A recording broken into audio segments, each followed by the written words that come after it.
All right, stay with me, Mr. Painter, because we're about to discuss legal dynamics as well when it comes to the Electoral Commission, what it can and cannot do, even in respect of its independence as an institution. And for the next leg of the conversation, we're going to have you, Mr. Painter.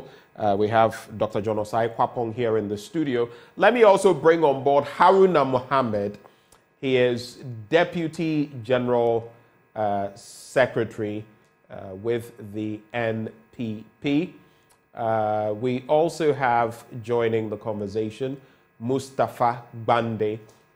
He, of course, Deputy General Secretary on the NDC end. And we also have Habib Yakubu, Director of Elections with the CPP. Gentlemen, a very good morning to you.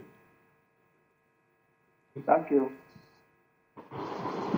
All right, so I see Haruna in there as well.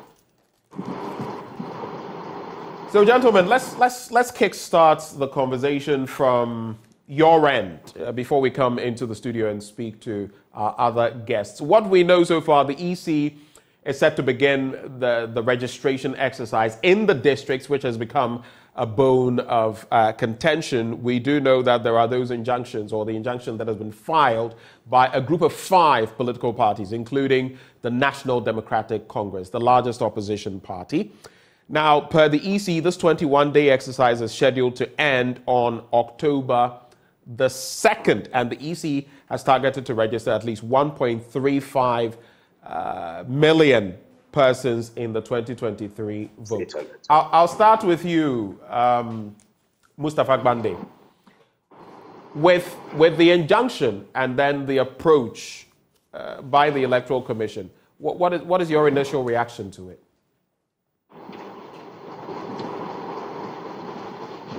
Hello, Mustafa.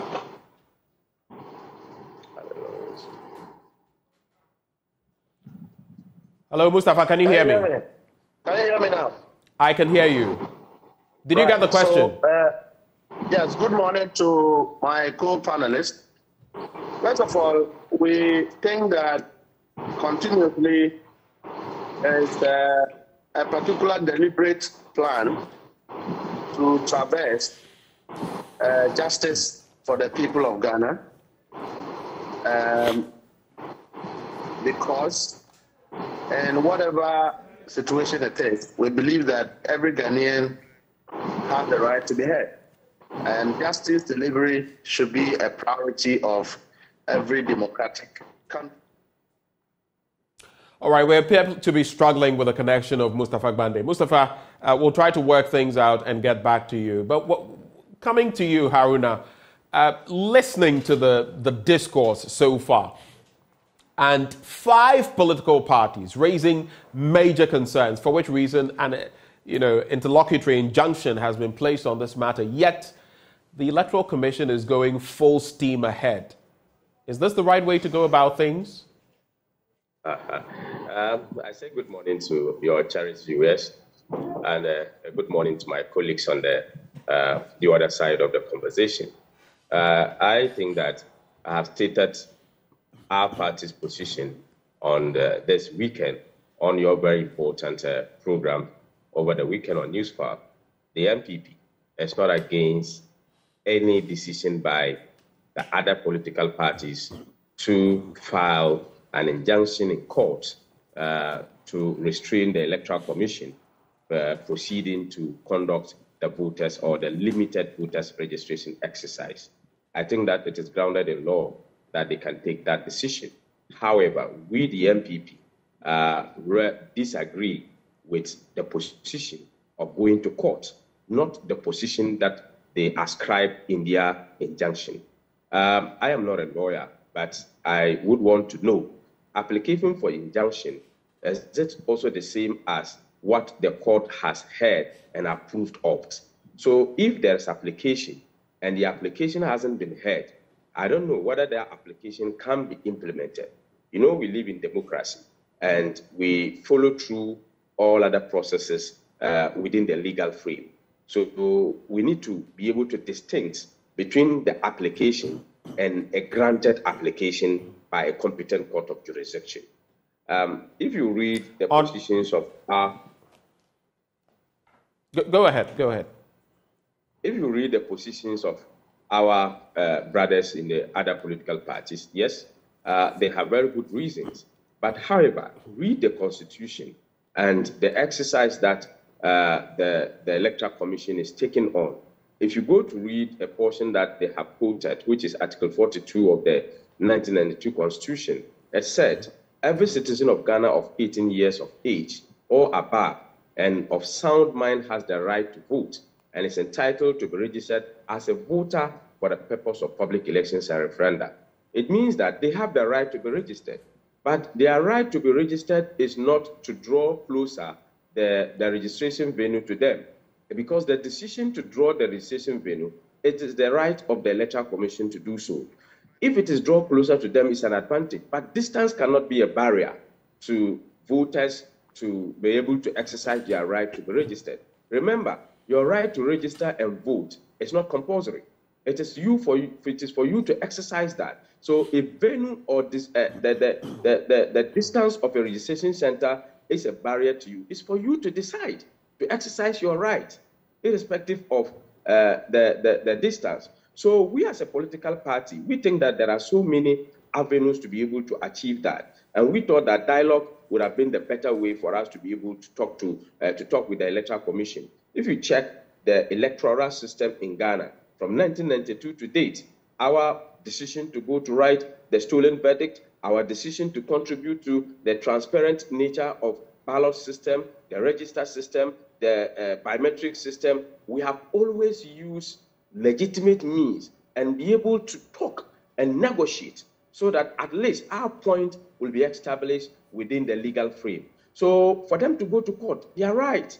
But we in the MPP have decided that court is not an option for us, and that is where we stand. It is not we are against that, but going to court is not a better I think decision. We get the thrust. When you go to court, you hand over all your powers to one individual to take a decision on your behalf. But if you continue to do negotiation with such bodies, you will be able to establish the fact that at least you'll be able to reach some level of compromise that can help all of you for the discourse of... It doesn't appear that with all the engagements with the Electoral Commission, there's going to be any compromise, does it? The point is that it is not exhaustive enough. It is not exhaustive enough, but we thought that going to court would be the last resort, and we haven't reached that particular last resort. Isn't that easy? Isn't that easy for you to say, Haruna, because your party is in support of the actions of the Electoral Commission, which you have made palpably clear? No, our party is not that we are in support of the Electoral Commission. We are only exercising our rights as a political party, watching the right of the Electoral Commission. It is the Electoral Commission that decides how registration and registration centers are being established. If you look at Article 45A, it tells that the Electoral Commission shall have the following function: to compile the register of voters and revise it at such period as may be determined by law. And if you go to look at E aspect of that, to undertake programs for the expansion of the registration of voters.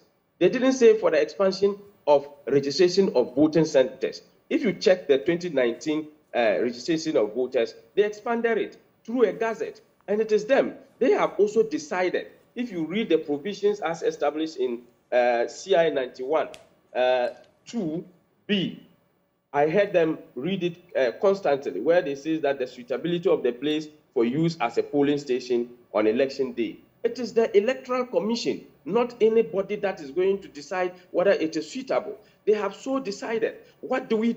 We can speak with them. We can negotiate with them. We can speak at IPAD. If these are not yet exhaustive enough, we don't move on. But they have decided to go, which is legal. All right. It is legally grounded. So that point is not in support of the Electoral Commission, but just that we thought that it is not exhaustive enough. Okay, thank you, Haruna. Let's get to other matters. I think we are belaboring the point now. Just interesting because you mentioned IPAC and the NDC isn't there, though former EC chair Dr. Farijan has told them they should get back. But before I come to Mustafa, Haruna made mention of some technicalities when it comes to the injunction. Lawyer Painter, can you clarify, if you were listening, what exactly the situation is on the face of the law? Hello, Mr. Painter. Hi, can you hear me? Yes. Hello? I can hear you, Mr. Painter. Wonderful. Before you talk of an injunction, you are talking of a substantive action. In other words, before you can ask the court to give an injunction, you go to court and you have a substantive issue, some relief that you are seeking from the court as a substantive action. I'll be honest with you, I have not really read what has been filed in court, but I will assume, for instance, that they go to the court and seek a certain declaration, maybe a declaration that the exercise that the Electoral Commission is going to conduct infringes upon the rights of voters and stuff, whatever it is. There must be that substantive relief that they must be seeking. Then on that basis, you then ask the court that for the purposes of securing some interim relief or orders, or for the avoidance of that, before the court goes into the merits of your case, the court must grant you an injunction. And when you have filed the application, it remains an application. In other words, an injunction is not an injunction merely because you have filed the application, which is yet to be heard by the court. In other words, it doesn't stay the process. Come again. In other words, it doesn't stay the process. No, it doesn't stay the action at all. As to whether an application for injunction operates to restrain a respondent from doing the prohibited conduct is a matter of law. There have been instances where the courts have held that notwithstanding the pendency of an application, it does not act to restrain the respondent from doing what he wanted to do. I mean, so there's case law both ways. So it's for the respondent to determine whether he takes your action or your request seriously enough to stop it from doing what it can do, or to go ahead and be able to offer an explanation to the court. So that's the first point. The second point has to do with what the EC can do and cannot do. Because now we are balancing two fundamental rights. First and foremost, the right of people to be, to be able to vote, which is to be able to register to vote. Because the Electoral Commission, from what I've heard, they are talking about people 18 years and above since the last election who are entitled to vote. Because they are right. If I understand what the other parties are saying so well, they are claiming that there are difficulties, inconveniences, and hardships that will characterize their right to exercise their freedom. And so, therefore, they want the court to restrain the issue. Whether that's a sufficient solution, I cannot say. But what I can tell is that, as a matter of law, the Electoral Commission chooses the modality by which it exercises the rights that it has under the Constitution. The right includes holding this exercise. And the modalities is this choice. And therefore, if the EC has chosen a particular modality for going about it, I wouldn't say that because it makes the choice, it is 100% correct. But if as anybody, any citizen, including you and I, have reason to believe that what the Electoral Commission, the path that the Electoral Commission has chosen to exercise its right on the law, is going to, at the end of the day, bring hardship on everybody, then it's for you to demonstrate it before the court. It doesn't mean that once you have that complaint, the court will afford your contention. So as for that, I can make this general statement without prejudice to the rights and wrongs of the other parties. But what I say is that the mere tendency of an application for injunction does not operate in law to restrain the Electoral Commission from doing what it is doing. Okay. That's an interesting point you make there. I've also cited this document, which is a contempt application dated yesterday, with the applicant being one, Aita Precious, of course, versus the first respondent, the Electoral Commission, second respondent, the Attorney General, and again, in the matter of an application for committal for contempt, and this time it's versus, well, the first respondent there being Jean Mensah, chairperson of the Electoral Commission. The second respondent, Dr. Bosman Eric Asare, a deputy chairperson. And the third respondent, Mr. Samuel Tete, also a deputy chairperson. Mustafa Gbande. Let me make a quick comment on that.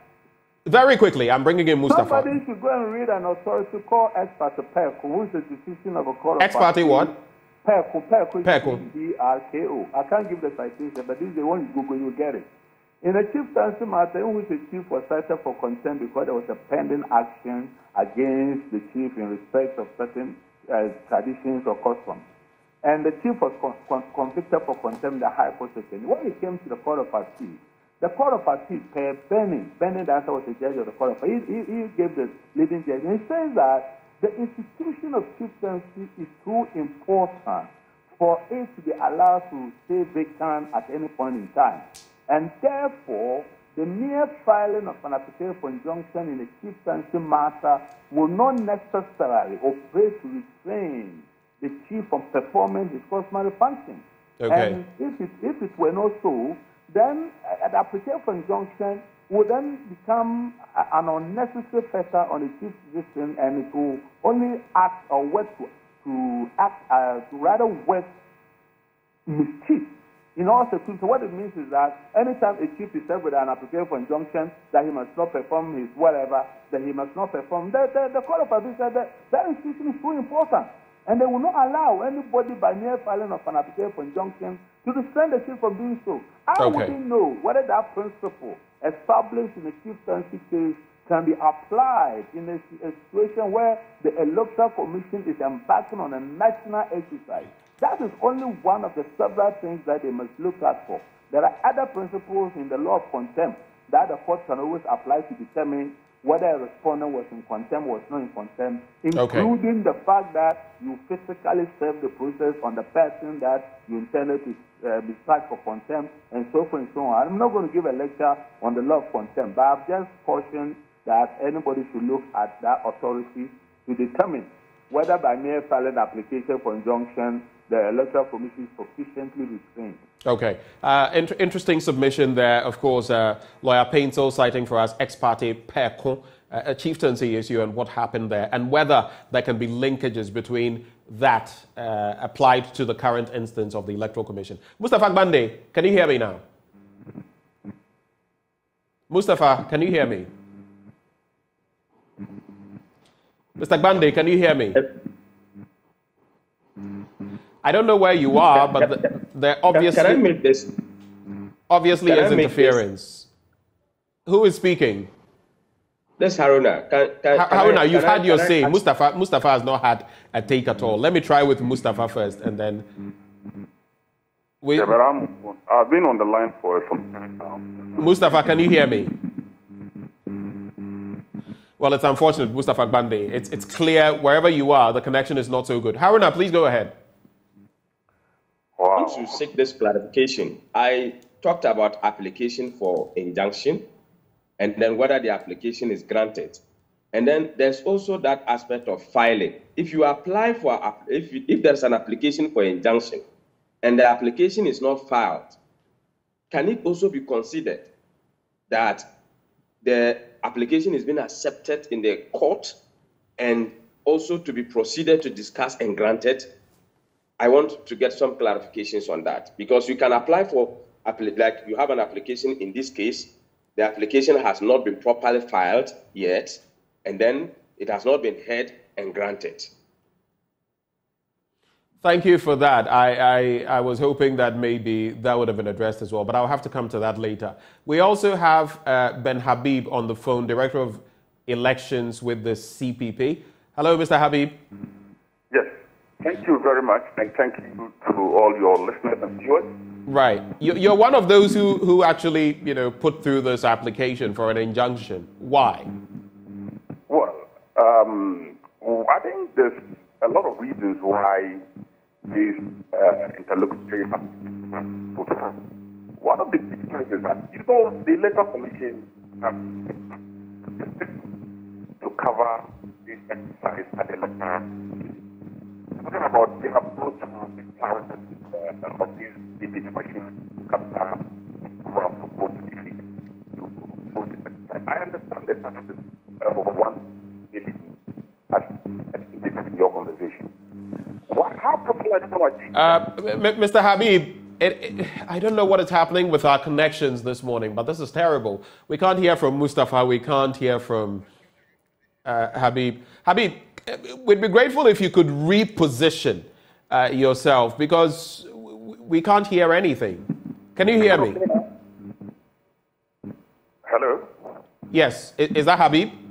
Yes, can you hear me now? It's better. So just start all over with what you were saying.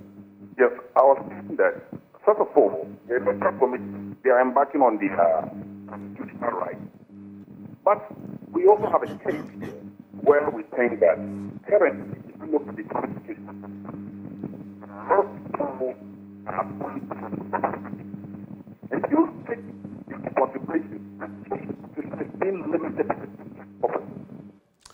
I don't think this is working, and it's really unfortunate because it would the substance of the conversation hovers around what these political parties are saying, and unfortunately, both with Mustafa Gbande, who has not been able to make his point, and Ben Habib of the CPP, we're struggling. But Mustafa, let's try this one more time. Can you hear me, Mustafa? Mr. Gbande, can you hear me? I can hear you now. Yes, I can hear you. Please go ahead with your comments. Can you hear me now? Yes, I can. Please go ahead. Right. So my position was that the court is engaged in denial of justice to the people of Ghana. We have emphasized that the exercise, if allowed to go on the way it is going to be very expensive, it's going to be discouraging, it's going to be very cumbersome given the centralization of registration centers at the district capitals. Considering the demographics that we have, there are some constituencies that you require to travel about 100 kilometers. Some you need to cross rivers to be able to get to the district capitals. And also given the fact that the Electoral Commission have not been able to undertake any registration since 2019, the numbers and the queues will be so long that if these people are not able to register, the question then is, who is going to feed them and who accommodate them? And so those are the issues that we have raised. In the context of law, we believe that the requirement of the Electoral Commission to make registration centers accessible to registrants have not been properly fulfilled, given the proximity and the distance involved. One would have required that because all political parties have come together to take up the matter, the court will take it in good faith and do justice to the people of Ghana. In any ways, the case should be heard reasonably to the issues. It looks as if the Chief Justice have now worsened the matters of travesty of justice herself, that at the time she wants to hear the injunction, the exercise would have been over. So she has simply tied Ghanaians' hands behind themselves and asking us to go and queue, just like the way we queue animals to the slaughterhouse without giving them a right to excuse themselves. At this point, it is very clear that the NDC have led a cause of justice. The NDC had advocated for what is reasonable, what is right, and what is just for the people of this country. Unfortunately, we have an establishment that will break the law for political expedience. We have an establishment that simply do not care about what the ordinary Ghanaians will have to go through to register or to discharge their civic responsibility. At this point, what we are saying is that all well-meaning Ghanaians should go through the hustle, should go through the suffering, the forbearance, for the sake of our democracy, for the sake of a positive change, for the sake of protesting the hardship that we are going through democratically, for the sake of making sure that we end corruption and the people who are determined to undermine the growth and stability of this country. That is the MPP, and Nana Akufo-Addo leading that particular agenda. Okay. Those people should go through the hardship and help us do the registration. We are in the NDC are going to move straight into the exercise in the way it is, because we are confident that Ghanaians are suffering. Ghanaians will not take arms just as it is happening in other parts of the sub-region. But they will not also hesitate to acquire a voter register through which medium they will peacefully change a government. And so we are going to generate that false appetite, that collaboration and that social encounter with the people of Ghana, particularly our young folks who are 18 years and above, to be able to register. In whatever difficulty they have to go through, they will register. But it must be also stated that in this agenda to suppress data and to make sure they disenfranchise Ghanaians, the MPP is a bigger stakeholder in the scheme. Government establishment is leading the chart. Electoral Commission is just being used as a rubber stamp to undermine the people of this country, and that must be well noted, so that going forward, the MPP have no cause to come and complain. The MPP would not have that opportunity to blame the people of Ghana for protesting against this government and their party. Okay, what I find interesting, I'm just going to add this little bit because I don't know when the connection might go off again. So just for you, I find it interesting that for both of you, the NDC and the MPP, whenever you're in power, whatever the EC does is clean. It's the right way to go. When you're in opposition, it's not. But the question I have for you, though, IPAC, some of these matters can be resolved at the IPAC level. Haruna, your opposite number from the NPP, says more deliberation is needed. Dr. Afarijan says go back to IPAC. Is the NDC going back to the IPAC? Thank you very much. And you asked two questions in one. Yes, please be brief with the answers. Yes, so one, IPAC is very important. But when the Electoral Commission does not have the ear, the decency to create an environment for that collaboration, then you go there to sit and nothing happens. Now, what is important here is that the role of the Electoral Commissioner is such that it is regulated by law. If the Electoral Commissioner is determined to do that which is right and just, you don't necessarily need IPAC, even though you can annex consensus from that point. This Electoral Commissioner in particular does not give IPAC the opportunity to be heard. I recall that without the NDC, all other political parties met her in determination of these matters that we are talking about. And she agreed. As soon as she left them, she did the contrary. So it then undermines the call for NDC to go back to IPAC. You have an Electoral Commissioner who meets IPAC, says one thing, go back to do another thing. Now, on the second matter, whether or not a government, when we are in government, we always feel whatever EC does is right. It may be so because of the suspicion, because you are not able to decouple government from the political party that is in power. And so we believe that government has so much influence into the activities of the Electoral Commission, which is also a government entity though. But what is the difference is that in these particular matters, you have an Electoral Commission who is so deep into partisan positions, who is so aligned to government to the extent that you cannot see her neutrality and the confidence of how transparent she is. That is a problem with Jean Mensa. All right. Mustafa, thank you. Thank you for that submission. In fact, thank you for making those points. That's how we'll cap it off from your end. I'm coming into the studio, but Mr. Painto, don't go away yet because there's a final bit I have for you just to do with the legal aspect of the NDC's claims that the Chief Justice has failed or refused to set a date for their injunction, which was just re-echoed by Mustafa Gbande. I would like your quick take on that after I come to Dr. Kwapong in the studio. What do you make of all of this? It's quite a mess, isn't it? Yes, and you know, sort of like there are two competing sort of tensions at stake. One which is the role of the Electoral Commission, its constitutional rights, mandate. They get to choose the modality in which these exercises are conducted. But you are also pitching that against the fundamental right of the Ghanaian to vote. Now, he or she may choose to vote or not, but that shouldn't be what drives the modality that the EC chooses. And that's the issue I had with what Haruna said, because it shouldn't just be that if it's that far, then there's a disincentive rather than an incentive to get registered and vote. Precisely. And so for me, the Electoral Commission should always be guided. It is my strong belief that it should always be guided by how can I reduce the administrative burden on the citizen in his or her attempt to exercise this fundamental right to vote.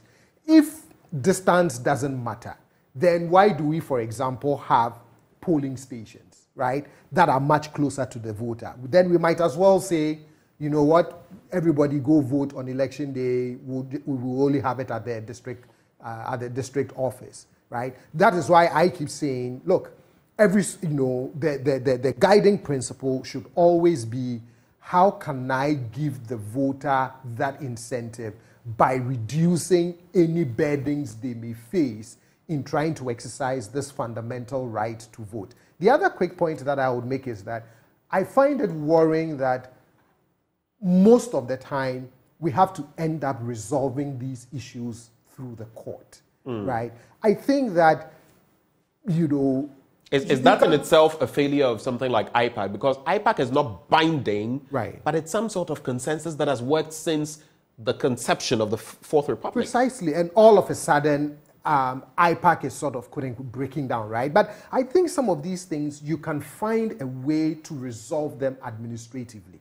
I think it is when you've exhausted all the opportunities to resolve this administratively, let's say through a platform like IPAC, talking with the Electoral Commissioner, and when you hit an impasse and you realize, okay, the only thing that would work is some ruling from an independent body like the Supreme Court, then that's when, for me, you rush to the court. But these are things that you try to resolve, as part of, the process. I've always said, for me, the burden is always on the Electoral Commission, right? That it must be guided by, how do I make sure that the voter, the potential voter, is not burdened in the efforts that they want to make to exercise that fundamental right? They shouldn't be concerned about whether I will choose to vote or not. I think that is secondary. Make it available. Make it possible for me to vote. Precisely. Whether I vote or not is my choice. Precisely. Okay.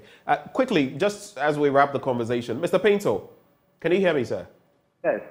So the question about the Chief Justice and the claim that has been made that she has failed or refused to set a date for the injunction application. And you heard Mustafa Gbande re-echo that by the time there may be a sitting on the matter, what has to be done may have already been done, and some sort of injustice would have been perpetrated by the Electoral Commission. What is your take on that briefly? First, it's not true that the Chief Justice who determines dates for court hearings. It's not true. It's the registrars who do those things. In other words, the registrars are empowered administratively to determine dates for the hearing of matters. But depending on time, circumstances, situations, the registrar may have to do it in consultation with possibly the office of the Chief Justice. And I want to clarify this point. So just before you clarify, let me clarify for you. The claim is that they have spoken to the registrar and they were told that they couldn't have a date because the CJ, the Chief Justice, had asked that she would set the date herself. Go ahead. Yes. If the Chief Justice has said that, I will assume that they've been in touch with her. I also do not know whether the matter is even actually pending in the High Court or pending in the Supreme Court. I do not know whether the substantive action is. But I know, for instance, that in matters that are pending in the Supreme Court, take the Chief Justice through the administrative system to empanel the judges. And please don't forget that we are in what we call vacation, legal vacation. We are not in regular term time. So therefore, for the empaneling of a judge or a court to hear a matter, we have to go outside the current term, which is the vacation time.